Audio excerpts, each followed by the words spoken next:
Today we're going to take a look at the proper use of colored pencils, and in this video tutorial I'm going to do a drawing of an apple for you. And you can see I'm going to start off drawing the apple loosely with a dark brown colored pencil. I'm also going to just do a little drawing of the light source to give you an indication of where it is. And then I'm going to start kind of lightly sketching out the shadowed areas, kind of like you would do in an underpainting, not to that extent, but just define the darker values.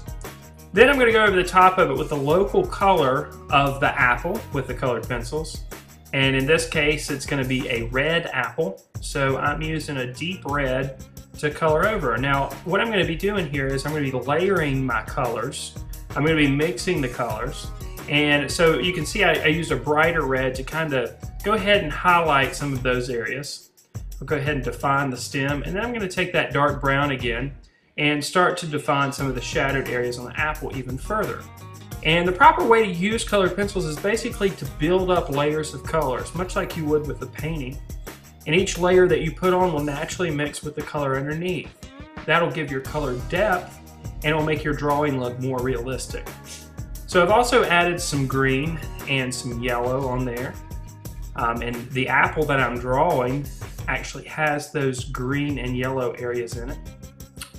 Now you might notice it's getting really dark now, and I'm just putting more pressure on the dark brown pencil and really building up that darker value. So I'm slowly increasing the contrast in this drawing of an apple. I'm going to bring that contrast a little bit further by adding some white to indicate some of the highlighted areas on the apple. And of course, since my light source is coming from above, the majority of that highlighted area is going to be on the top of the apple. At this point, our apple is beginning to look more realistic. But to really bring out those shadows just a bit further, I'm going to use a blue. You'll notice I'm not using black at all. I'm just using the dark brown and the dark blue, and those will naturally mix to make a natural black. Now I'm going to take bright red, and I'm going to add a little bit more pressure to it and really layer the colored pencils.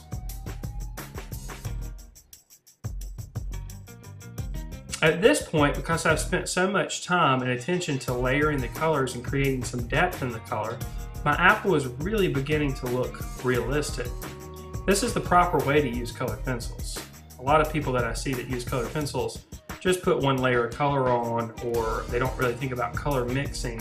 And I think that is a mistake. I think that you should really think about layering your colors and mixing the colors when you're using colored pencils. So just a few more touches with the highlights and the shadows. And now our apple is pretty convincing. It looks three-dimensional. So at this point, I'll try to bring out the apple a little bit more by providing contrast around the apple. To do this, I'm going to give a little bit of tonality to the table that the apple is sitting on.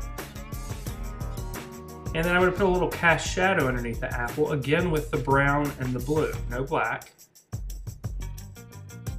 I'm not going to leave the color of the table just one color as well. I'm also going to layer that color as well.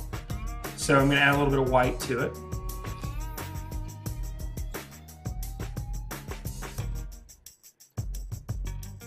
And then I'm going to crosshatch in the opposite direction with more blue. That'll allow the color to look more consistent on the paper.